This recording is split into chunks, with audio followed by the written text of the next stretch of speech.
Donc je suis sur le magnifique trou numéro 16 du Golf National à l'Open de France, un par 3 de 152 mètres dépendant où ils vont placer les drapeaux. Et j'ai des très bons souvenirs sur ce trou parce que c'est ici où j'ai effectué mon premier trou en 1 et le drapeau d'ailleurs était exact au même endroit. Donc peut-être, on ne sait jamais, on va reproduire la même chose aujourd'hui. Alors cette semaine à l'Open de France, vous allez remarquer une chose. Il y a plusieurs façons de swinger un club de golf. Par contre, tous les meilleurs joueurs ont un point en commun. Ils arrivent à compresser et à contacter la balle d'une façon très performante, ce qui leur permet d'être très réguliers dans leur contact de balle. Et ce que je vois souvent dans mes séances de coaching à la fois individuelles et les stages de golf que j'organise, c'est qu'il y a vraiment un manque de régularité dans les contacts de balle des amateurs que je vois au quotidien. Donc voici un exercice qui va vous aider et vous permettre de compresser la balle d'une façon plus performante. Alors déjà on va parler de la problématique.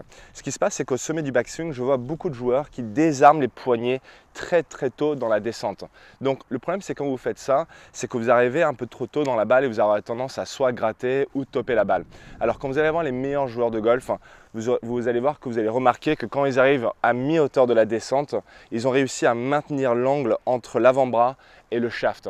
Donc c'est ce qu'on appelle le lag en anglais, le retard du club. C'est ce qui permet en fait au moment de l'impact d'avoir les mains qui sont un peu plus en avant par rapport à la tête de club et de pouvoir compresser la balle d'une façon très optimale. Donc voici l'exercice que je vous propose. Vous allez prendre votre club et vous allez simplement placer le grip en dessous de votre aisselle gauche. Ensuite, vous allez venir placer la main droite en dessous du club pour qu'elle se trouve à gauche du shaft. La main gauche va passer en dessous du shaft et va se positionner sur le coude droit. Je refais une dernière fois. Le grip en dessous de l'aisselle gauche, la main droite qui va passer en dessous du shaft pour se positionner à gauche du shaft et la main gauche passe en dessous et vient se positionner sur le coude droit. À partir de cette position, vous allez vous mettre dans votre position au sommet et puis maintenant vous allez faire quelques swings, vous allez vraiment sentir que c'est les hanches et le corps qui engagent la descente. Donc vous allez voir que votre main droite reste collée au shaft quand je le fais et le but quand je le fais, c'est vraiment de sentir que le corps entraîne ce club pour aller vers l'avant. Alors, si je désarmais les poignets trop tôt dans le downswing, ce qui se passerait, c'est ça. Je lâcherais et je sentirais très rapidement que je désarme les poignets. Donc, on veut vraiment aller au sommet et pouvoir engager le corps d'une façon optimale pour arriver au moment de l'impact où les mains se trouvent légèrement en avant par rapport à la balle. Encore une fois, c'est ça qui va vous permettre de compresser et contacter la balle pour avoir plus de régularité dans vos frappes. Allez, on essaye.